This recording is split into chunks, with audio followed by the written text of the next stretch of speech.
پھر محمد صلی اللہ علیہ وسلم پر آ کر یہ سلسلہ ختم کر دیا گیا۔ محمد صلی اللہ علیہ وسلم اللہ کے آخری نبی تھے، اس کے بعد نبوت کا اور وحی کا سلسلہ ختم ہو گیا۔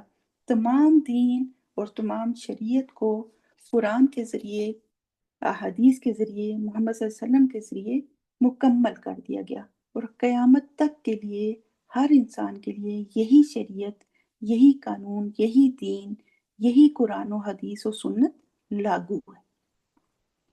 یعنی اسی دین اسلام کے مطابق زندگی گزارنی ہے، عمل کرنا ہے۔ ایک اور بات کہ اللہ تعالیٰ کی مین 3 مخلوقات ہوگی، انسان، جنات اور فرشتے۔ ان میں سے تینوں کا مقصد ایک ہی ہے کہ وہ اللہ ہی کی عبادت کے لیے پیدا کیے گئے، اور یہ کہ ان تینوں میں سے 2 کو، یعنی انسانوں اور جنات کو اللہ تعالیٰ نے اختیارات دیے، اور فرشتوں کو اختیارات نہیں دیے کہ وہ اپنی مرضی سے جو چاہیں کریں۔ فرشتوں کی جو رسپانسبلٹیز ہیں وہ فکسڈ ہیں، وہ ہر وقت اللہ کا ذکر، اللہ کی حمد کرتے رہتے ہیں، ان کی ڈیوٹی میں کوئی چینج نہیں ہے، اور نہ ہی ان کے پاس کوئی اختیار ہے۔ لیکن انسان اور جنات کو اللہ نے اپنی عبادت کے لیے پیدا کرنے کے ساتھ ساتھ چوائس اور اختیارات بھی دے دیے، صحیح اور غلط راستہ بھی بتا دیا، جہنم اور جنت کا راستہ بھی بتا دیا، اور پھر چھوڑ دیا کہ اب عمل کرو، کیونکہ فیصلہ عملوں اور نیتوں کی بیس پہ ہوگا۔ تو اپنے ٹائم فریم میں رہ کے وقت گزارو جب تک تمہیں مہلت دی گئی ہے، یعنی جب تک تمہاری زندگی ہے۔ قالوا، فرشتوں نے کہا، اتجعل فیہا من یفسد فیہا ویسفک الدماء، اے اللہ تو اس کو بنائے گا جو زمین میں فساد کرے گا، خون بہائے گا۔ اب سوچنا یہ ہے کہ فرشتوں کو کیسے پتا کہ آگے کیا ہوگا؟ یاد رکھیے غیب کا علم اللہ کے سوا کوئی نہیں جانتا۔ اور دوسری بات سمجھنے کی یہ ہے کہ فرشتے اللہ سے آرگومنٹ نہیں کر رہے، اللہ کے فیصلے پہ اوبجیکشن نہیں کر رہے، اعتراض نہیں کر رہے، بلکہ محض اپنا خدشہ بیان کر رہے ہیں، سوال کر رہے ہیں، کیونکہ فرشتے پہلے دیکھ چکے تھے کہ جنات نے زمین پہ کیا تباہی مچائی، خون خرابہ کیا ہے، تو اسی خدشے کی بنا پہ کہہ رہے ہیں کہ یہ خلیفہ بھی وہی کچھ کرے گا جو پہلی مخلوق نے کیا۔ فرشتے اعتراض نہیں کر رہے تھے، بلکہ محض اپنا خدشہ ظاہر کر رہے تھے۔ اور یہاں یہ بات سمجھنے کی ہے کہ نالج لینے کے لیے سوال کیا جا سکتا ہے، اور اللہ تعالیٰ نے کس طرح فرشتوں کو، آگے ابھی آیات آئیں گی اس میں آپ دیکھیں گے کہ اللہ تعالیٰ نے کس طرح فرشتوں کو پریکٹیکل جواب دیا، ان کی تسلی کے لیے، انہیں مطمئن کرنے کے لیے۔ اللہ تعالیٰ نے فرشتوں کو ڈانٹا نہیں، نہ ہی اپنی محفل سے نکالا کہ تم کون ہوتے ہو یہ سوال کرنے والے یا اس طرح بات کرنے والے، بلکہ بڑی محبت سے سب کچھ ان کے سامنے پیش کیا تاکہ انہیں بات سمجھ میں آ جائے، اور انہیں بات سمجھ آ گئی، اس لیے انہوں نے پھر اعتراف کر لیا۔ آگے چل کے یہ آگے بات آتی ہے، اور یہ بھی کہ اللہ، اے اللہ ہم بھی تو آپ کی تسبیح کرتے ہیں، یعنی معصومیت چیک کریں کہ اللہ تعالیٰ وَنَحْنُ نُسَبِّحُ بِحَمْدِكَ وَنُقَدِّسُ لَكَ، آپ اپنی عبادت کے لیے، تسبیح کے لیے اگر خلیفہ بنا رہے ہیں تو وہ تو ہم کرتے ہیں آپ کی۔ یعنی یہ اعتراض نہیں تھا، یہ سوال کا انداز تھا۔ اب تسبیح کا مطلب کیا ہے؟ کہ اللہ کو ہر نقص اور ہر عیب سے پاک قرار دینا۔ فرشتوں کو اللہ نے کون سی تسبیح سکھائی تھی؟ سبحان اللہ و بحمدہ۔ تو فرشتے ہر سانس کے ساتھ اللہ کی تسبیح بیان کرتے ہیں، اور جو جو ڈیوٹیاں بھی اللہ نے ان کی مقرر کی ہوئی ہیں ان کو بھی ساتھ ساتھ تیزی سے نبھاتے ہیں، بجا لاتے ہیں۔ تو فرشتوں کے سوال کے جواب میں پھر اللہ نے کیا فرمایا؟ قال انی اعلم ما لا تعلمون، اللہ نے فرمایا جو میں جانتا ہوں وہ تم نہیں جانتے۔ یہاں ابھی سیکھنے کی بات یہ ہے کہ جب کوئی سوال کرے تو اسے نالج کے لیے سوال کرے تو اسے مطمئن کرنے کے لیے اسے جواب دینا چاہیے۔ جیسے ہمارے بچے ہم سے سوال کرتے ہیں تو ہم آگے سے کیا ان کو ڈانٹ کے چپ کروا دیتے ہیں. ایسا نہیں کرنا چاہیے. تو ہم انہیں سٹبن نہ کریں بلکہ ان کے سوال کا جواب دیں، انہیں مطمئن کریں، ان کی کنفیوژن کو دور کریں، ورنہ وہ کہیں اور سے کسی اور سورس سے اپنی تسلی کے لیے سوال پوچھیں گے تو بہت ممکن ہے کہ انہیں وہاں سے درست جواب نہ دیا جائے بلکہ بے راہ روی کی طرف لے جایا جائے. تو بچوں کے سوال کرنے سے چڑھیں نہیں بلکہ دیکھیں اور سمجھیں کہ بچے کے دماغ میں چل کیا رہا ہے، پھر اس کی کنفیوژن کو بڑے پیار سے بڑی حکمت کے ساتھ دور کریں. اس طرح آپ کے بچے کے ساتھ کمیونیکیشن ہوگی. اسے کوئی مسئلہ ہوگا تو وہ سب سے پہلے پھر آپ کے پاس آئے گا. تو پھر اللہ نے کیا فرمایا؟ انی عالم ما لا تعلمون، جو میں جانتا ہوں وہ تم نہیں جانتے. یعنی یہ بات صرف فرشتوں کے لیے نہیں ہے بلکہ ہم سب کے لیے بھی ہے. ہم اللہ کی حکمتوں کو نہیں جان سکتے. اس کی ایک مثال یہ بھی ہے کہ بعض لوگ قرآن کی ایک آیت پڑھ کے سوال شروع کر دیتے ہیں کہ یہ جو اللہ نے حکم دیا ہے اس کے پیچھے حکمت کیا ہے، یعنی یہ بات کہنے کا مقصد کیا ہے اللہ کا. تو یاد رکھیے ایمان والا جو ہوتا ہے اس کا رویہ ایسا نہیں ہوتا بلکہ اس کا رویہ یہ ہوتا ہے کہ میرے اللہ، میں تجھے اپنا خالق، مالک، مدبر سب کچھ مانتا ہوں. مجھے فرق نہیں پڑتا تیرے کس فیصلے کے پیچھے کیا حکمت ہے. میں نے تیرا حکم سنا اور مان لیا، سمعنا واطعنا. جب انسان اللہ کے کلام کے سامنے خود کو نہیں جھکاتا اور اپنی عقل کے گھوڑے دوڑاتا ہے تو پھر وہ گمراہی کی طرف جاتا ہے. تو ہم نے پیچھے کیا پڑھا تھا؟ متقی بننے کی ایک شرط کیا تھی؟ غیب پہ ایمان لانا، اللہ کے ہر حکم پر سر تسلیم خم کر دینا. یعنی اللہ نے ہماری کامیابی کے لیے جو کچھ ضروری سمجھا وہ سب کا سب قرآن و حدیث کے ذریعے ہم تک پہنچا دیا. اب اضافی چیزوں میں گھسنا ہمیں گمراہی کی طرف ہی لے کر جائے گا. تو اس آیت میں ہمارے لیے لیسن یہ ہے کہ ہم زمین پر اللہ کے ایمبیسیڈر ہیں. اور خود سے ذرا سوال کریں ہم کہ کوئی ہمیں دیکھ کے یہ کہہ سکتا ہے کہ ہم اللہ کے ایمبیسیڈر ہیں؟ ہمارے نوجوانوں کے حلیے دیکھیں، ہماری بچیوں کے لباس، ہماری نسل کا طرز گفتگو کیا ہے؟ بے حیائی، بے ایمانی، دھوکہ، جھوٹ، رشوت، سود، بدامنی، لوٹ کھسوٹ، چور بازاری. ہمارے تعلیمی ادارے دیکھیے کیا سکھایا جا رہا ہے وہاں. ایمبیسیڈر ایسے نہیں ہوتے. ایمبیسیڈر تو اپنے ملک کو، اپنے مذہب کو، اپنے مالک کو ریپریزینٹ کر رہا. ایمبیسیڈر کو دیکھ کے پتہ چل جاتا ہے کہ یہ فلاں ملک کا ایمبیسیڈر ہے. تو اللہ کے ایمبیسیڈر ہونے کے حوالے سے ہماری کچھ ذمہ داریاں بنتی ہیں. تو ہمیں اپنی ذمہ داریاں نبھانی چاہیے، اپنے آپ کو اس طریقے سے کیری کرنا چاہیے، اپنی ذمہ داری کو سمجھنا چاہیے، اسی طریقے پہ زندگی گزارنی چاہیے جس کی انسٹرکشنز اللہ تعالیٰ نے ہمیں دی ہیں. اور ایسے لوگوں کے بارے میں پھر اللہ تعالیٰ نے فرمایا کہ وہ نہ خوف زدہ ہوں گے اور نہ ہی وہ غمگین ہوں گے. تو ہم خود کو اللہ کا ایمبیسیڈر شو کریں. حضرت عمر رضی اللہ تعالیٰ عنہ نبی صلی اللہ علیہ وسلم سے کہتے تھے کہ ہماری عورتیں جب گھروں سے باہر نکلیں تو میں چاہتا ہوں کہ یہ پردے میں نکلیں تاکہ یہ پہچانی جا سکیں کہ یہ مسلم ہیں. تو یہ حضرت عمر کی اس بات پر اللہ تعالیٰ نے قرآن پاک میں پردے کا حکم نازل کر دی. تو یہ ہماری پہچان ہے، ہمارا لباس ہماری پہچان ہے. تو ہم اپنے آپ کو اس طرح کیری کریں کہ ہم پہچانے جائیں کہ ہم اللہ کے ایمبیسیڈر ہیں. پھر وَعَلَّمَ آدَمَ الْأَسْمَاءَ كُلَّهَا، اور آدم علیہ السلام کو سکھا دیے نام سارے کے سارے. آدم علیہ السلام کی تخلیق کے بعد اللہ تعالیٰ نے انہیں تمام چیزوں کے نام سکھائے، ان کی تعلیم کی، ان کی تربیت کی، انہیں سکھایا، علم دیا. یہاں تھوڑی سی بات آدم علیہ السلام کی تخلیق کے حوالے سے کہ آدم علیہ السلام کی تخلیق کے لیے اللہ نے مٹی مختلف جگہوں سے لی. مختلف خطوں سے لی۔ مٹی کی بھی قسمیں ہوتی ہیں نا، کوئی نرم ہوتی ہے، کوئی سخت ہوتی ہے، کوئی چکنی ہوتی ہے۔ تو اسی طرح اولاد آدم میں سے بھی کچھ لوگ مختلف مزاج کے ہیں، کچھ سخت مزاج کے ہوتے ہیں، کچھ نرم مزاج کے ہوتے ہیں، کچھ معتدل مزاج کے ہوتے ہیں، پھر کوئی کالے، کوئی گورے، کوئی درمیانے۔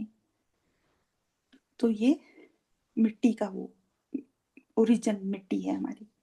پھر آدم علیہ السلام کی پیدائش جو ہے وہ جمعے والے دن ہوئی۔ اللہ تعالیٰ نے جمعے والے دن آدم علیہ السلام کو پیدا کیا، اسی دن وہ جنت میں داخل کیے گئے اور اسی دن وہ جنت سے نکالے گئے۔ اور پھر اللہ نے آدم علیہ السلام کو جو سب سے بڑا آنر دیا وہ علم ہے۔ تو یہاں علم کی اہمیت کا پتہ چلتا ہے کہ اسی علم کی بدولت انسان کو اشرف المخلوقات کا ٹائٹل دیا گیا اور باقی تمام مخلوقات سے ممتاز کر دیا گیا۔ فرشتوں پر آدم علیہ السلام کی فوقیت جو ہے وہ علم کی وجہ سے تھی۔ یہ جو علم کا بیج آدم علیہ السلام کے اندر ڈالا گیا تھا، اسی کی وجہ سے یہ سلسلہ آج تک چل رہا ہے کہ لوگ اسی علم کی بیس پر آئے دن نئی سے نئی انوینشنز کرتے ہیں۔ دین کا علم بیسک علم ہے، وہ تو حاصل کرنا فرض کے درجے پر ہے، وہ تو حاصل کرنا ہی کرنا ہے، لیکن اس کے علاوہ بھی ترقی حاصل کرنے کے لیے دنیاوی علم حاصل کرنے سے منع نہیں کیا گیا۔ اچھا، تو اللہ تعالیٰ نے کیا علم دیا تھا آدم علیہ السلام کو؟ اللہ تعالیٰ نے آدم علیہ السلام کو ان کی آنے والی تمام ذریت کے بارے میں بتایا، دنیا میں پیدا ہونے والی تمام مخلوقات کے بارے میں بتایا، چرند پرند، حیوانات، جنات، درخت، پہاڑ، دریا، پانی، جنگلات، صحرا، ستارے، سیارے، سورج، چاند، زمین، آسمان، فرشتے، ہر چیز کے بارے میں آدم علیہ السلام کو بتا دیا کہ اس چیز کا یہ نام ہے اور اس کا یہ مقصد ہے اور یہ اس کا کام ہے، اس کا یہ فائدہ ہے اور اس کا یہ نقصان۔ تو یہ سب علم اللہ تعالیٰ نے آدم علیہ السلام کو سکھایا۔ آدم علیہ السلام کے اندر علم کا یہ بیج ڈالا، تو اسی بیج سے آج تک وہ علم جو ہے وہ سپریڈ ہو رہا ہے اور انسان آج تک اس کے ذریعے نفع حاصل کر رہے ہیں۔ یہ سب اسی علم کی بدولت ہے جو آدم علیہ السلام کو سکھایا گیا۔ تو اسی علم کی وجہ سے آدم علیہ السلام خلافت کے اہل بنے۔ علم شعور کا نام ہے، علم حکمت کا نام ہے۔ اور پھر روایات میں یہ بھی آتا ہے کہ آدم علیہ السلام کو تمام زبانوں کے علوم بھی سکھائے گئے تھے۔ پھر اعرضہم علی الملائکتی، ان تمام چیزوں کو جن کا علم آدم علیہ السلام کو دیا گیا تھا فرشتوں کے سامنے پیش کی گئیں۔ فقال، پھر اللہ تعالیٰ نے فرمایا فرشتوں سے، انبئونی باسماء ہؤلاء ان کنتم صادقین، مجھے بتاؤ ان سب چیزوں کے نام اگر تمہیں پتہ ہے، اگر تم جانتے ہو، اگر تم سچے ہو۔ قالوا، فرشتوں نے کہا، سبحانک، پاک ہے تو اے اللہ، لا علم لنا الا ما علمتنا، ہمیں تو کچھ علم نہیں، کیونکہ فرشتوں کو تو صرف تسبیح اور تقدیس بیان کرنے کا پتہ تھا، ان باقی علوم کا تو انہیں پتہ ہی نہیں تھا۔ تو فرشتوں نے کتنا خوبصورت جواب دیا کہ اللہ پاک ہے تو، سب سے پہلے اللہ کی پاکی بیان کی کہ سبحانک، پھر کہا لا علم لنا، اپنی جہالت کا، اپنی لا علمی کا برملا اعتراف کیا۔ پھر تیسری کیا بات کہی، انک انت العلیم الحکیم، بے شک تو ہی بہت زیادہ علم و حکمت والا ہے۔ فرشتوں نے کتنی عاجزی اور محبت سے اپنی لا علمی کا برملا اعتراف بھی کیا کہ ہم نہیں جانتے، تو پتہ چلا کہ فرشتے کتنی ہمبل مخلوق ہیں۔ دنیا میں کوئی ہم سے سوال کرے اور ہمیں نہ پتہ ہو اس کا جواب، تو ہم اس کے بارے میں کیا کرتے ہیں؟ ہم برملا کہتے ہیں کہ ہم اس کے بارے میں نہیں جانتے۔ ہم کیا کرتے ہیں؟ ہم تو الٹے سیدھے جواب دینے شروع کر دیتے ہیں، سوال گندم اور جواب چنا والا حساب کرتے ہیں، شرمندہ ہونے لگتے ہیں، انسلٹ محسوس کرنے لگتے ہیں کہ سامنے والا میرے بارے میں کیا سوچے گا کہ اسے یہ بھی نہیں پتا۔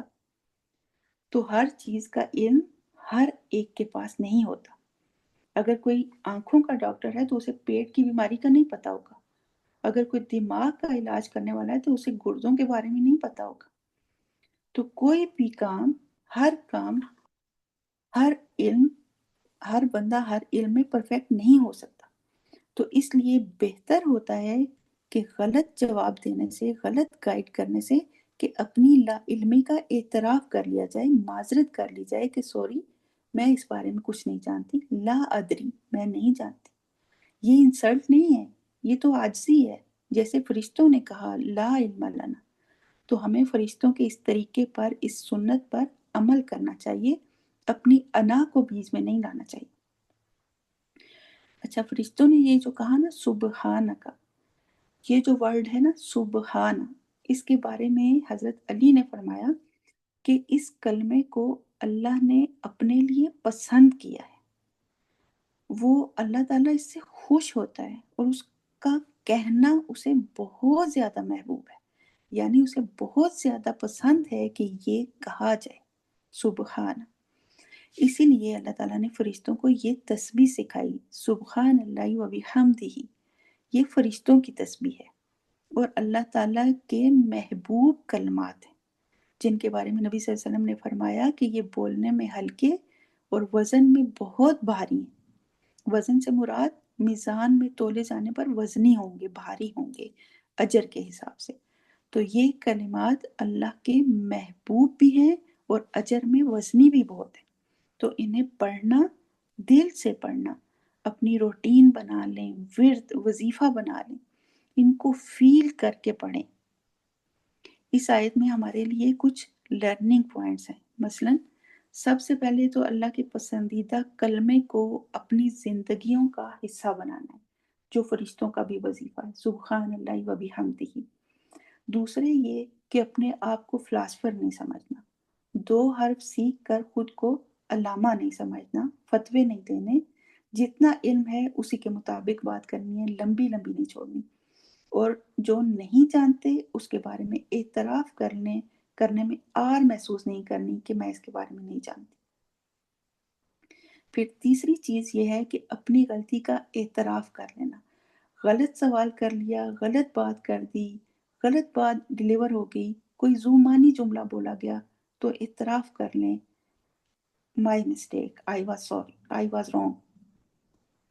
پھر چوتھی بات یہ ہے کہ اللہ کو حکیم سمجھنا، حکمت والا سمجھنا، اس کی حکمت پہ سوال نہیں اٹھانے، حجتیں نہیں پیش کرنی، کیونکہ اللہ تعالیٰ فرماتے ہیں جو میں جانتا ہوں وہ تم نہیں جانتے۔ اور سٹارٹ کا سبق ہمیشہ یاد رکھنا ہے، لا ریب فیہ۔ تو قرآن کی ہر آیت پہ شرح صدر ہونا چاہیے، دل کھل جانا چاہیے، اعتراضات نہیں کرنے چاہیے۔ جیسے کچھ لوگ کہتے ہیں کہ یہ کام ایسے تو نہیں ہونا چاہیے تھا، یہ میرے ساتھ ہی کیوں ہوا، ہونا تو ایسے چاہیے تھا، پھر میری شادی فلاں کے ساتھ کیوں ہو گئی، میرا تو سارا پیسہ ہی اللہ نے ڈبو دیا، نعوذ باللہ۔ اللہ کے فیصلوں پہ اعتراض ہے تو پھر آپ اللہ کو حکمت والا تو نہیں مان رہے نا۔ پھر حکمت کا ایک معنی پیچھے بھی آپ کو بتایا گیا تھا کہ رائٹ ٹائم پہ رائٹ فیصلہ کر، یہ حکمت ہوتی۔ پھر 5واں پوائنٹ ہم نے یہ سیکھا کہ علمتنا، اللہ ہی علم دیتا ہے، سکھاتا ہے، اللہ سے علم مانگنا چاہیے۔ ہم دن میں کتنی بار اللہ سے علم مانگتے ہیں؟ شاید سالوں میں ایک بار۔ تو ہمیں اللہ ہی سے دعا کرنی چاہیے کہ اللہ تو ہمیں علم نافع عطا فرما دے، ہمیں نفع مند علم سکھا دے، اور دن میں کئی بار یہ دعا طلب کے ساتھ مانگنی چاہیے۔ نبی صلی اللہ علیہ وسلم بھی یہ دعا مانگتے تھے، رب زدنی علما۔ اور پھر اللہم انی اسألک علما نافعا۔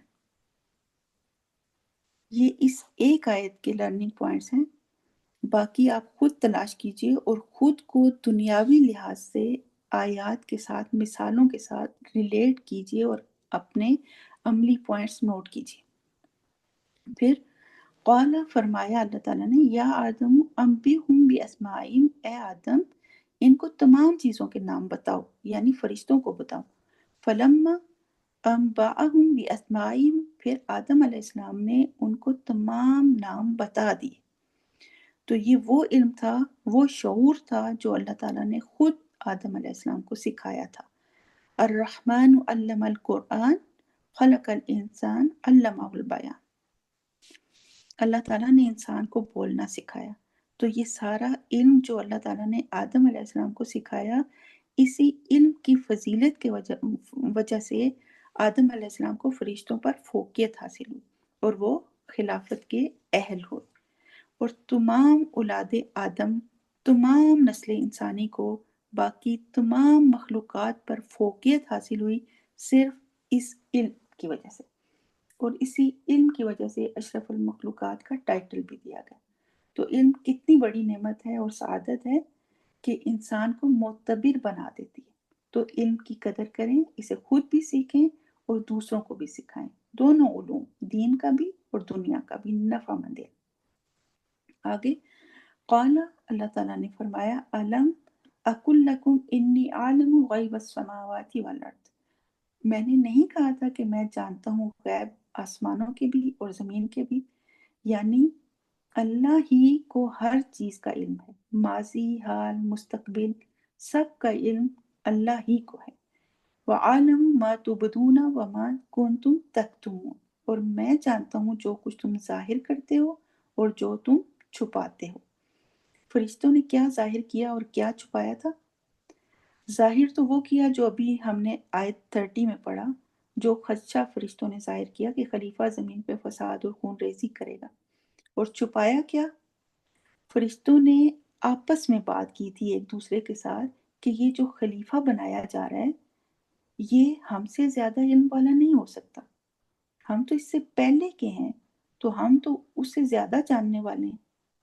اور پھر انہی کے اندر ابلیس بھی تھا جو اپنے اندر تکبر اور حسد چھپائے ہوئے تھا، جس کو صرف اللہ تعالیٰ ہی جانتا تھا۔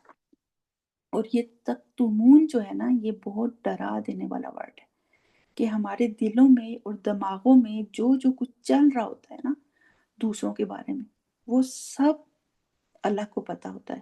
اور اگر وہ سب کچھ سب کے سامنے کھول کے رکھ دے اللہ تعالیٰ، تو ہم کیا کر سکتے ہیں؟ ہم تو اللہ تعالیٰ کے بارے میں بھی بدگمانی کرنے سے نہیں ہچکچاتے، ہم تو اللہ کے بارے میں، قرآن کے بارے میں، اللہ کے نبیوں کے بارے میں معلوم نہیں کیا کیا کچھ بولتے رہتے ہیں۔ تو یہ سب کچھ اللہ کو پتہ ہوتا ہے کہ یہ بندہ کیا کر رہا ہے۔ اچھا، یہ بولنے کی بات ہے نا، جس کے لیے اللہ کے حاضر باش فرشتے بھی موجود ہیں ایک ایک لفظ کو نوٹ کرنے کے لیے۔ ایک لفظ بھی جو ہمارے منہ سے نکلتا ہے وہ بھی فرشتے نوٹ کر لیتے ہیں کہ اس نے یہ بولا تھا، لکھ لیتے ہیں اسے۔ تو یہ ساری منہ سے بولنے کی بات ہو رہی ہے، لیکن یہ تکتمون جو ہے نا، یہ ایکس رے مشین ہے، یہ الٹرا ساؤنڈ ہے، یہ الٹرا ساؤنڈ مشین ہے، یہ مائکروسکوپ مشین ہے۔ یہ انسان کے اندر کا چٹا بھٹا سب کھول کے رکھ دیتا ہے۔ یعنی جو کچھ انسان کی سوچ میں ہوتا ہے یا دل میں خیال آ رہا ہوتا ہے، دل میں جو گندگی بھری ہوتی ہے، وہ سب اللہ تعالیٰ کو اپنے علم کامل کے ذریعے پتہ ہوتا ہے۔ اسے اپنے فرشتوں سے بھی پوچھنے کی ضرورت نہیں ہوتی۔ ہمارا حال یہ ہوتا ہے کہ مثلاً کوئی مہمان آ گئے تو ہم بڑے اتفاق سے انہیں ملیں گے، لیکن دل و دماغ میں کیا چل رہا ہے؟ یہ عذاب پھر نازل ہو گیا، اب ان کی خدمتیں کرو، کھانا کھائے بغیر تو جائیں گے نہیں، یہ اوف، اب ان کے لیے کھانا بھی بنانا پڑے گا۔ اب مہمان تو نہیں جان سکتے کہ اب ہمارے اندر کیا چل رہا ہے، لیکن اللہ جانتا ہے جو تم چھپاتے ہو، تکتمون۔ پھر اگر کسی بچے کا کسی اچھی جگہ رشتہ ہو جاتا ہے نا، تو اس کے سامنے تو خوشی کا ایسا اظہار کرنا جیسے یہی سب سے زیادہ مخلص ہیں ہمارے، لیکن دل میں جلن اور حسد ایسا کہ خدا کی پناہ، اور بدخواہی اس قدر کہ اللہ کرے یہ رشتہ چلے ہی نہ، ختم ہی ہو جائے، ٹوٹ ہی جائے۔ ایسی درجنوں مثالیں ہمارے معاشرے میں بھری ہوئی۔ اور اگر یہ ہمارے دلوں کی کیفیات کو اللہ دوسروں کے سامنے عیاں کر دے تو ہماری کیا عزت رہے گی؟ اور کیا اس طرح کوئی بھی تعلق یا کوئی بھی رشتہ نبھایا جا سکتا ہے؟ گھروں میں، معاشرے میں، دلوں میں، رشتوں میں سکون، امن، خوشی، محبت قائم رہ سکتی ہے؟ کبھی نہیں، نیور ایور۔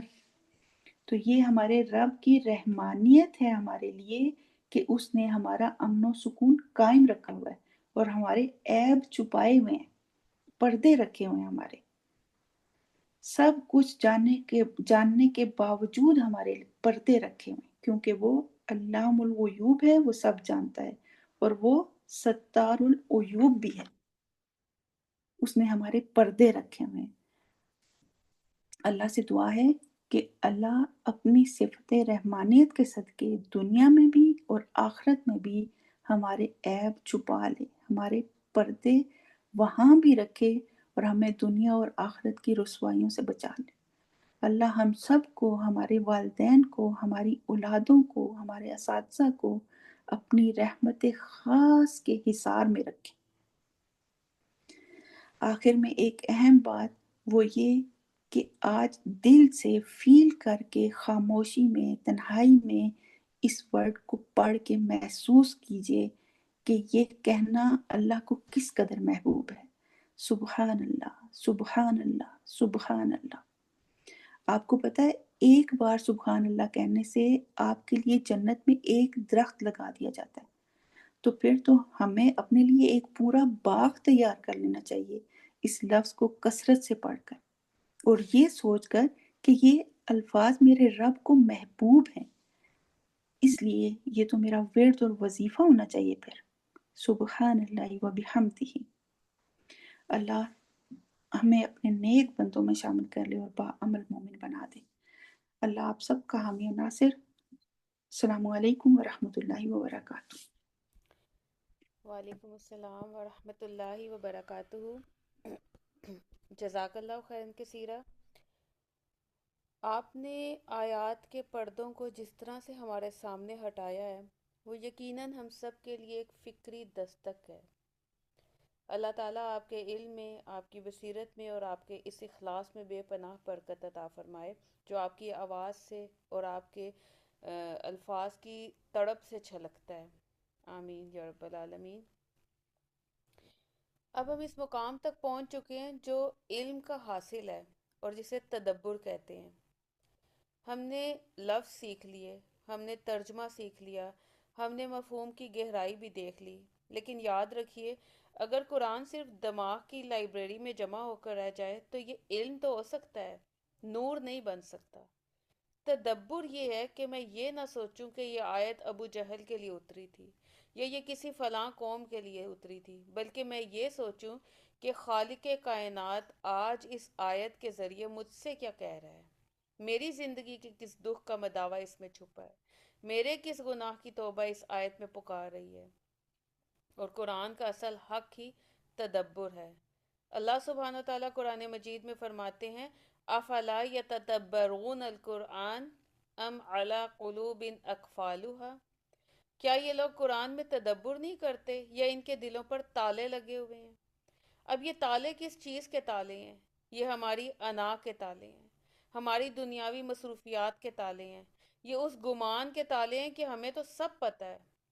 تدبر ان تالوں کی چابی ہے۔ جب ہم کسی آیت پر رک کر یہ سوال کرتے ہیں کہ اے میرے رب اس آیت میں میرے لیے کیا پیغام ہے، تو وہ تالے ٹوٹنے لگتے ہیں۔ آج ہمیں اپنے دلوں کے تالے کھولنے ہیں اور تدبر سے، جو کہ وہ آئینہ ہے جس میں ہمیں اپنی اصل تصویر نظر آتی ہے۔ یہ وہ عمل ہے جو ایک عام انسان کو صاحب بصیرت بنا دیتا ہے۔ جب انسان کسی آیت پر رک کر یہ سوچتا ہے کہ میرا رب مجھ سے مخاطب ہے تو اس وقت عرش اور فرش کے فاصلے مٹ جاتے ہیں۔ صحابہ کرام کے بارے میں آپ سب جانتے ہیں کہ ان کا طریقہ کیا تھا۔ وہ 10 آیتیں سیکھتے اور جب تک ان کو تدبر کر کے اپنی زندگیوں میں امپلیمنٹ نہیں کر لیتے اگلی آیات کی طرف نہیں بڑھتے تھے۔ آج ہمارے پاس موبائل میں پورا قرآن موجود ہے، لائبریریوں میں تفاسیر موجود ہیں، لیکن وہ کیفیت کیوں نہیں ہے؟ کیونکہ ہم کوانٹٹی کے پیچھے بھاگ رہے ہیں، کوالٹی کے نہیں۔ آج ہم دیکھیں تو قرآن پر قرآن ختم کرنے کی ریسیں لگی ہوئی ہیں، اور جبکہ یہ رمضان کا مہینہ قرآن کا مہینہ ہے تو کیا ہم قرآن کو اس کا حق دے کر پڑھ رہے ہیں؟ نہیں۔ آج ہم انشاءاللہ عہد کریں گے کہ قرآن پر غور و فکر کریں گے، اپنے اندر ایک فکر، ایک تڑپ پیدا کریں گے انشاءاللہ۔ تو چلیے اس نشست کی طرف بڑھتے ہیں جس کا آپ سب کو انتظار تھا، کیونکہ اگر دیکھا جائے تو تدبر ایسی چیز ہے جو ہمیں ہماری اصل دکھا دیتی ہے۔ آیات کو دیکھیں تو ابھی ہم جس مقام پر کھڑے ہیں یہ وہ لمحہ ہے جہاں میری اور آپ کی قسمت کا فیصلہ ہوا تھا۔ اکثر ہم سمجھتے ہیں کہ ہم بس یوں ہی پیدا ہو گئے، کھایا پیا اور مر جائیں گے، لیکن یہ آیات چیخ چیخ کر کہہ رہی ہیں کہ آپ کوئی اتفاق سے یا کسی حادثے کے نتیجے میں اس دنیا میں نہیں آئے، بلکہ کائنات کے مالک کا انتخاب ہے جس پر اس نے فرشتوں کے سامنے فخر کیا تھا۔ ذرا سوچئے، جب فرشتوں نے آپ کی جو جبلت یعنی بہت زیادہ جو جلدی جلدی کرنے کی عادت ہے اس پر اعتراض کیا تھا کہ یہ انسان تو زمین پر خون بہائے گا، فساد کرے گا، تو اللہ نے ان کے سامنے ہمارا دفاع کیا تھا۔ اللہ کو ہم پر اتنا یقین تھا کہ اس نے اپنی خلافت کے لیے چنا۔ اب سوال یہ ہے کہ کیا ہم اس قابل ہیں کہ اللہ کے اس یقین کا بھرم رکھ سکیں، یا ہم وہی کر رہے ہیں جس کا ڈر فرشتوں کو تھا؟ یاد رکھیے، آپ کی اوقات، آپ کے جسم، آپ کی دولت یا آپ کے کپڑوں سے نہیں ناپی جائے گی۔ آپ کا اصل آئی ڈی کارڈ وہ علم ہے جو اللہ نے آدم کو سکھا کر فرشتوں پر برتری دی تھی۔ اگر آج ہماری زندگیاں بکھری ہوئی ہیں، ہمارے پاس سکون نہیں ہے، تو وجہ کیا ہے؟ کہ ہم نے علم سے اپنا رابطہ توڑ لیا ہے جو کہ ہماری اصل طاقت تھی۔ قرآن کو سمجھنا ہماری زندگی کا کوئی سائیڈ بزنس نہیں ہونا چاہیے کہ وقت ملا تو پڑھ لیں گے، بلکہ یہ ہماری زندگی کی سب سے بڑی انویسٹمنٹ ہونی چاہیے۔ اور ہم یہاں ترجمہ صرف معلومات جمع کرنے کے لیے نہیں سیکھ رہے، بلکہ اس لیے سیکھ رہے ہیں تاکہ ہم وہ خلیفہ بن سکیں جو کبھی کمزور نہیں پڑتا، جس کی بصیرت پورے معاشرے کا رخ موڑ دیتی ہے۔ اپنے اس کمفرٹ زون سے باہر نکلیں، کیونکہ استقامت یہ نہیں ہے کہ جب ہم تھک گئے تو چھوڑ دیا، جب دل چاہا تو پڑھ لیا، بلکہ استقامت یہ ہے کہ جب نفس یہ کہے کہ بہت ہو گیا تو ایمان پکار اٹھے کہ ابھی تو آغاز ہوا ہے۔ تو چلیے اب ہم بات کرتے ہیں اپنی منتخب کردہ آیت پر۔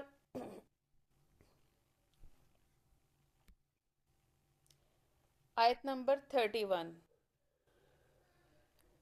اللہ سبحانہ وتعالیٰ فرماتے ہیں وَعَلَّمَ آدَمَ الْأَسْمَاءَ كُلَّهَا ثُمَّ عَرَضَهُمْ عَلَى الْمَلَائِكَةِ فَقَالَ أَنْبِئُونِي بِأَسْمَاءِ هَؤُلَاءِ إِن كُنتُمْ صَادِقِينَ۔ اچھا، ذہن میں یہ سوال آ رہا ہوگا کہ آج کی سیشن کے لیے خاص طور پر یہی آیت کا انتخاب کیوں کیا گیا؟ اس کی ایک بہت گہری وجہ ہے۔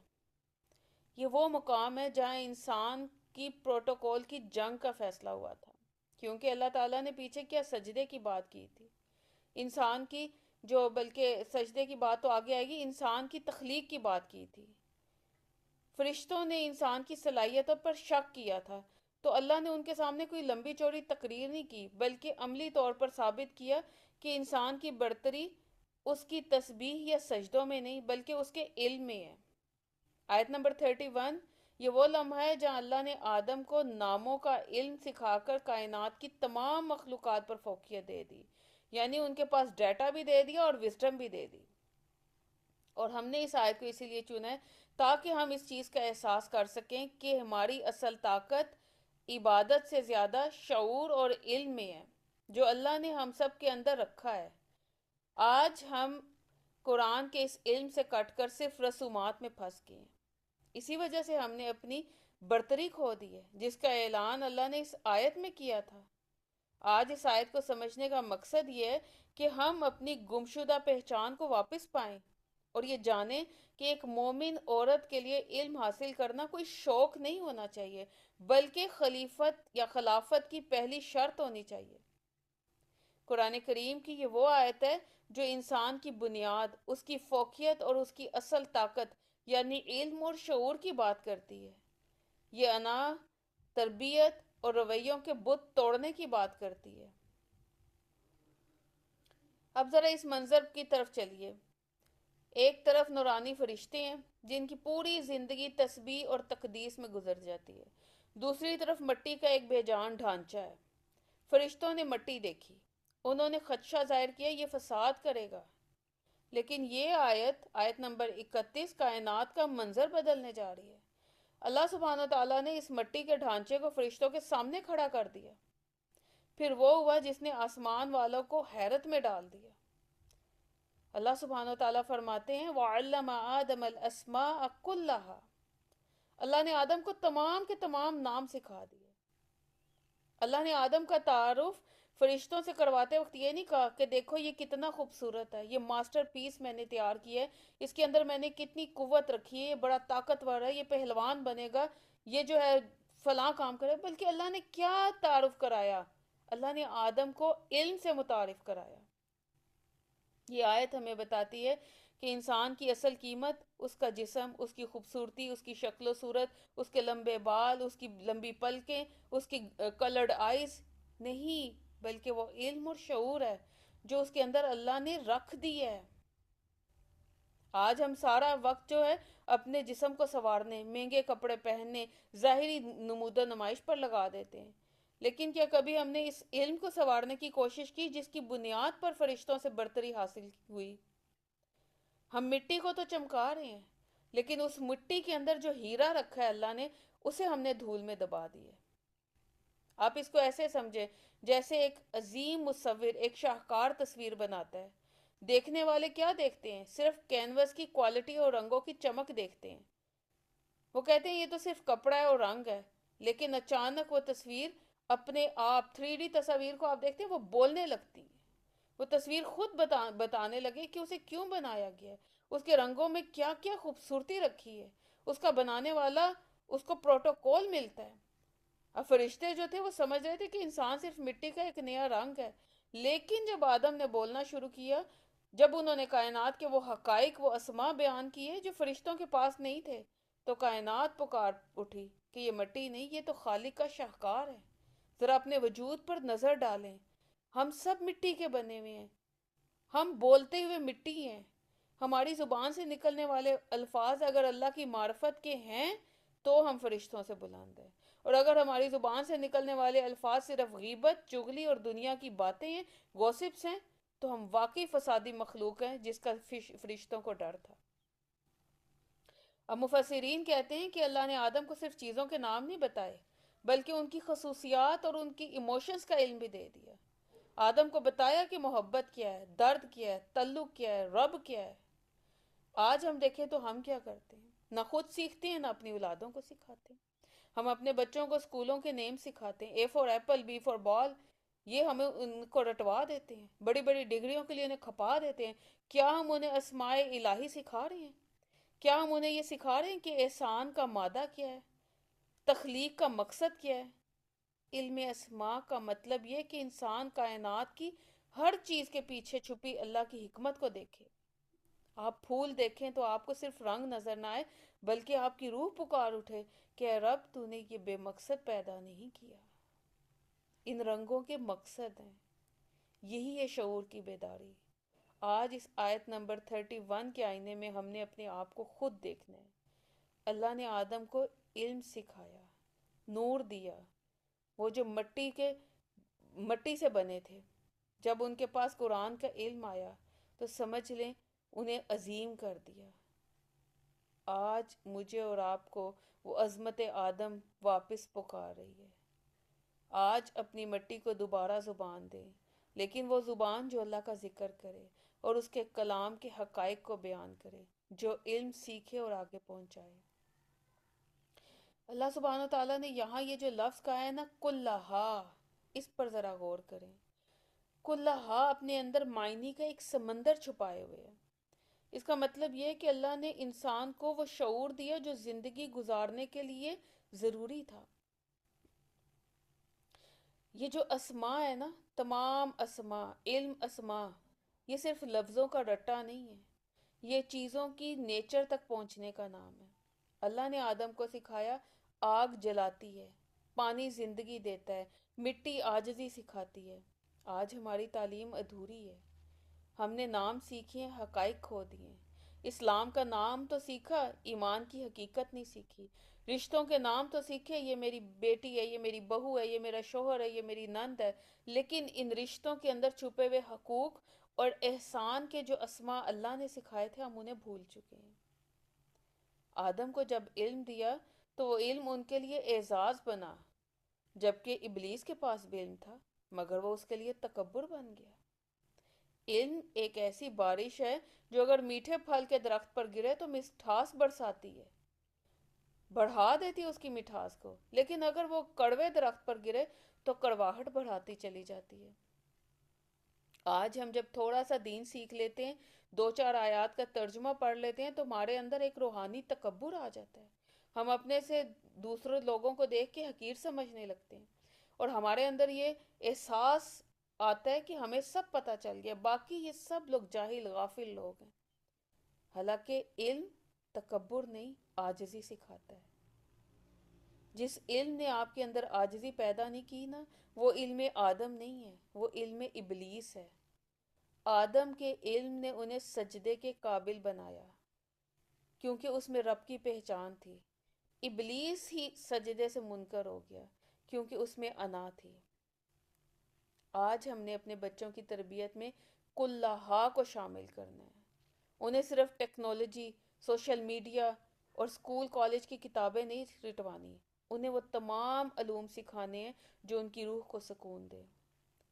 ہم نے صرف ان کے کیریئر نہیں بنانے، ان کے کریکٹر بنانے ہیں۔ ہم نے انہیں صرف کمائی کے طریقے نہیں بتانے بلکہ خدا ترسی سکھانی ہے۔ جب اللہ نے کلہا کہا نا تو اس کا مطلب تھا کہ دین اور دنیا کو الگ مت کرو۔ آج ہم دیکھیں تو ہم اپنے بچوں کے فیوچر کے لیے ڈاکٹر یا انجینئر کا ٹائٹل تو سوچتے ہیں، لیکن اللہ کے ناموں کی پہچان نہیں کرواتے۔ ہم انہیں ادھورا انسان بنا رہے ہیں۔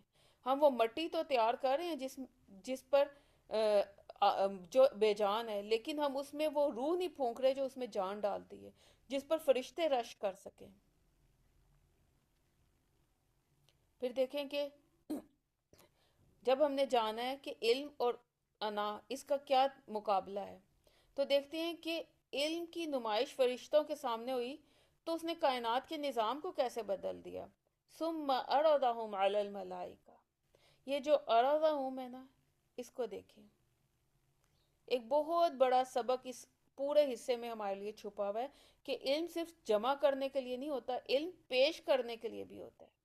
پریزنٹیشن بھی کی جاتی ہے، اور کائنات کی پہلی پریزنٹیشن ہوئی تھی۔ پھر اس تصور میں جائیں، ایک طرف تمام فرشتے صف بستے ہیں اور دوسری طرف مٹی کا ایک انسان کھڑا ہے۔ اللہ تعالیٰ فرماتے ہیں چلو اب بتاؤ ان کو ان کے نام۔ انسان کا پہلا ٹیسٹ ہے۔ اللہ نے فرشتوں کو بتا دیا کہ جس مٹی کو تم حقیر سمجھ رہے تھے وہ اپنے اندر ایک معرفت کا بڑا خزانہ چھپا کے رکھا ہوا ہے۔ اللہ تعالیٰ نے آدم کو ذلیل کرنے کے لیے نہیں بلکہ ان کی عظمت ظاہر کرنے کے لیے ان پر پیش کر دیا۔ تو ہمارے لیے کیا لیسن ہے؟ جب اللہ کسی بندے کو علم دین عطا کرتا ہے، قرآن کی سمجھ دیتا ہے، تو اصل میں وہ اپنے فرشتوں کی محفل میں اسے ممتاز کر دیتا ہے۔ یقین رکھیے یہ جو یہاں ہم بیٹھ کر قرآن سیکھ رہے ہیں نا، ملائکہ ہمیں دیکھ رہے ہیں، ہمارا ذکر اللہ کے سامنے فخر سے کیا جا رہا ہے، اور اللہ تعالیٰ اپنے فرشتوں سے کہتے ہیں کہ دیکھو میری ان بندیوں کو، دنیا کی رنگینیوں کو چھوڑ کر میرے کلام کو سمجھنے بیٹھی ہیں۔ یہ جو ڈسپلے کرنا ہے نا، یہ ہماری زندگیوں میں غلط رخ اختیار کر چکا ہے۔ ہماری زندگیوں میں تصور کا، نمائش کا یہ لفظ اتنا ڈیفرنٹ ہو چکا ہے۔ آج ہم اپنی ہر چیز لوگوں کے سامنے پیش کر رہے ہیں، لیکن وہ کیا پیش کر رہے ہیں؟ ہم پیش کرتے ہیں سوشل میڈیا، ہم کیا کھا رہے ہیں، ہم کیا پہن رہے ہیں، ہم کہاں گھوم رہے ہیں۔ ہماری زندگی سوشل میڈیا پر ایک کھلی کتاب بنی ہوئی ہے، کیوں؟ تاکہ لوگ واہ واہ کریں۔ آدم نے وہ پیش کیا جو اللہ نے ان کے اندر رکھا تھا، وہ علم تھا۔ ہم وہ پیش کریں جو ہمارے باہر ہے، یعنی وہ مٹی کی زینت ہم پیش کریں۔ کیا ہم اس چیز کے لیے تیار ہیں کہ جس دن اللہ ہمیں اپنی عدالت میں بلائے اور کہے کہ لاؤ دکھاؤ وہ علم جو میں نے تمہیں دیا تھا، دکھاؤ وہ اخلاق جو میں نے قرآن میں سکھایا تھا، اس دن ہم کیا پیش کریں گے؟ کیا ہمارے پاس دکھانے کے لیے صرف مہنگے برانڈز، خوبصورت گھروں کی تصاویر اور دوسروں کی غیبتیں ہوں گی؟ پیشی کا دن آنے والا ہے، اور ہماری تیاری کیا ہے؟ یہ لفظ ارزا ہمیں قیامت کے اس دن کی یاد دلاتا ہے جب ہم سب اللہ کے سامنے ہوں گے۔ آدم تو سرخ روح ہو گئے کیونکہ ان کے پاس وہ علم تھا جو اللہ نے انہیں سکھایا۔ کیا مجھے اور آپ کو نہیں سکھایا؟ کیا میرے اور آپ کے پاس وہ ڈیٹا انسٹال ہو چکا ہے؟ کیا میں نے اسے دوبارہ پڑھنے کی سمجھنے کی کوشش کی؟ آپ اس کو ایسے ہی سمجھے نا کہ جب آپ کے گھر میں مہمان آتے ہیں تو آپ سب سے اچھی چیز ان کے سامنے پیش کرتے ہیں۔ جب اللہ کے سامنے ہمیں پیش ہونا ہے تو ہمارے پاس ہماری سب سے بہترین چیز کیا ہے؟ کیا وہ ہمارا وہ صبر ہے جو ہم نے کسی کی تلخ بات پر کیا؟ کیا وہ ہماری وہ خاموشی ہوگی جو ہم نے غیبت کی محفل میں اختیار کی؟ کیا ہماری وہ تربیت ہوگی جو ہم نے اپنے بچوں کو خلیفۃ اللہ بنانے کے لیے کی؟ اور پھر آیت کے آخری حصے پر چلیے، اللہ تعالیٰ نے فرمایا فَقَالَ أَنْبِئُونِي بِأَسْمَاءِ هَؤُلَاءِ إِن كُنتُمْ صَادِقِينَ۔ پھر ذرا اسی تصور میں چلے جائیں، اللہ تعالیٰ فرشتوں کے سامنے چیلنج کر رہے ہیں، کہتے ہیں کہ لے کے آؤ، اگر تم اپنے اس دعوت میں سچے ہو کہ یہ انسان صرف فساد کرے گا تو ذرا تم بتاؤ، اگر تم سچے ہو۔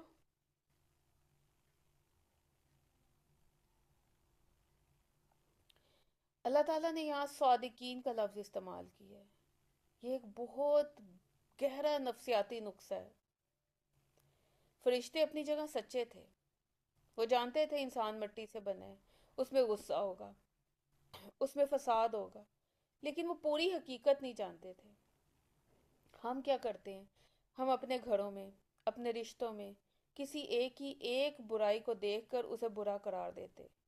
ہم کہتے ہیں فلاں تو ہے ہی ایسی، فلاں تو کبھی سدھر ہی نہیں سکتی۔ اللہ تعالیٰ نے ہمیں سکھایا کہ کسی کے بارے میں حتمی فیصلہ مت کرو، کیونکہ تم کلن یعنی پوری حقیقت کو کبھی نہیں جانتے۔ سچائی صرف وہ نہیں ہوتی جو آنکھ دیکھ رہی ہوتی ہے، سچائی وہ علم ہے جو اللہ نے اس انسان کے اندر چھپا رکھا ہے۔ کیا ہم دوسروں کے اندر چھپی ہوئی خوبیاں تلاش کرنے والے سچے مومن بننا چاہتے ہیں یا صرف نقص نکالنے والے بننا چاہتے ہیں؟ ان کن تم صادقین، اگر تم سچے ہو۔ یہ جملہ انا کا آخری علاج ہے۔ یہ جملہ دراصل ہر اس شخص کے لیے جو اپنی رائے پر اڑ جاتا ہے، بحثوں میں الجھتے وقت کہتے ہیں کہ میں ہی سچی ہوں۔ مثال کے طور پر میاں بیوی کی لڑائی ہو، ساس بہو کی کوئی نوک جھوک ہو، ہر کوئی اپنی جگہ سچے ہونے کا دعویٰ کرتا ہے۔ اللہ تعالیٰ کہتے ہیں اگر تم سچے ہو تو کیا تمہارے پاس وہ علم ہے جو میرے پاس ہے؟ کون سا علم؟ اللہ نے ہمیں کون سا علم دیا ہے؟ زندگی گزارنے کا طریقہ، اور وہ کہاں سے پتہ چل رہا ہے؟ اس قرآن سے پتہ چل رہا ہے۔ جب ہمارے پاس یہ پورا نالج نہیں نہ ہوتا تو ہم صرف لڑائی جھگڑے کا بنتے ہیں۔ یاد رکھیے، جس دن ہم اپنی کم علمی کا اعتراف کر لیں گے نا، ہمارے گھروں سے آدھے جھگڑے خود ہی ختم ہو جائیں گے۔ فرشتوں نے بھی اپنی عاجزی کو عجز کو مان لیا تھا نا، آسمانوں پر امن ہو گیا تھا۔ جب ہم اپنی غلطی مان لیں گے تو ہماری زمین، ہمارے گھر بھی پر امن ہو جائیں گے۔ اب یہ جو سارا منظر ہے، یہ علم ہے، یہ حاضری ہے، یہ پیشی ہے، یہ سب آج ہمیں ایک ہی بات سمجھانے کے لیے آئے ہیں کہ میری اوقات مٹی ہے لیکن میری منزل اللہ سبحانہ وتعالی ہے۔ کل جب ہم اللہ کے سامنے پیش ہوں، اللہ ہم سے پوچھے اے بندی، میں نے تجھے فرشتوں پر فضیلت دی، میں نے تجھے اپنا کلام دیا، تو نے زمین پر کیا پیش کیا؟ ہم کیا جواب دیں گے؟ کیا ہم اپنی انا پیش کریں گے؟ کیا ہم اپنی ناشکری پیش کریں گے؟ کیا وہ ہم سجدہ پیش کریں گے جو ہم نے دنیا کی تمام لذتوں کو چھوڑ کر اپنے رب کے لیے کیا تھا؟ آدم کی جیت اس لیے ہوئی کیونکہ ان کے پاس علم تھا۔ آج میرے اور آپ کے پاس بھی اسی لمحے قرآن کا علم آ رہا ہے۔ یہ علم آپ کو فرشتوں سے بلند کر سکتا ہے، شرط یہ ہے غور کریں، تدبر کریں، عمل کریں، اپنے لیے جئیں، اس علم میں اپنے لیے خود جینے کی راہیں تلاش کریں۔ آج کا یہ سیشن ہمیں اس سچائی کی طرف بلا رہا ہے کہ اللہ کا یہ چیلنج آج ہم سب کے لیے ہے۔ اگر تم سچی مومنہ ہونے کا دعویٰ کرتی ہو تو کیا تمہیں میرے کلام کی حقائق کا علم ہے؟ کیونکہ بغیر علم کے سچائی کا دعویٰ کرنا بے وقوفی اور نادانی ہے۔ اگر ہمیں قرآن کے معنی نہیں آتے، ہم کیسے دعویٰ کر سکتے ہیں کہ ہم صراط مستقیم پر ہیں؟ آج ہم نے مٹی کے ڈھانچے سے لے کر فرشتوں کے سامنے پیشی تک کا سفر طے کیا۔ کچھ سوالات اپنے لیے لے کے جائیں گے۔ کیا میں اپنی مٹی کی اوقات یعنی عاجزی کو یاد رکھتی ہوں؟ کیا میں وہ علم اسما حاصل کرنے کی کوشش کر رہی ہوں جس پر اللہ نے فرشتوں کے سامنے فخر کیا؟ اور جب کل اللہ مجھے اپنے سامنے پیش کرے گا تو کیا میرے پاس دکھانے کے لیے کوئی ایسا عمل ہے جو واقعی پیش کرنے کے لائق ہے؟ آئیے آج عہد کرتے ہیں کہ ہم زمین پر فساد پھیلانے والی مٹی نہیں بنیں گے، بلکہ اللہ کی وہ خلیفہ بنیں گے جس کی زبان سے نکلے تو صرف خیر نکلے، جس کا عمل اللہ کی معرفت کا گواہ ہو۔ اللہ تعالیٰ سے یہی دعا ہے کہ اللہ ہمیں ان بندوں میں شامل فرما جس کا ذکر تو فرشتوں میں فخر سے کرتا ہے۔ ہماری انا کو ختم کر دے، ہمارے علم میں برکت دے، اور ہمیں اس وقت تک موت نہ دینا جب تک تو ہم سے راضی نہ ہو جا۔ ہم مٹی کے ڈھیر ہیں اور تو علیم ہے، الحکیم ہے۔ اے ہمارے رب، ہمیں اپنی اوقات کی پہچان نصیب فرما، ہمیں وہ سچائی عطا کر جو ہمیں تیرے قریب کر دے، نہ کہ وہ سچائی جو ہمیں تکبر میں مبتلا کر دے۔ یا رب العالمین، ہمیں اور ہماری اولادوں کو وہ علم اسما عطا کر کہ وہ تیرے دین کے سچے وارث بن جائیں۔ جب ہماری واپسی تیری طرف ہو تو ہمیں اس حال میں اٹھانا کہ تو ہم سے راضی ہو اور ہم تجھ سے راضی ہو، اور ایک ہی پکارو، یا ایتھا النفس المطمئنہ ارجعی الی ربک راضیۃ مرضیہ۔ آمین یا رب العالمین۔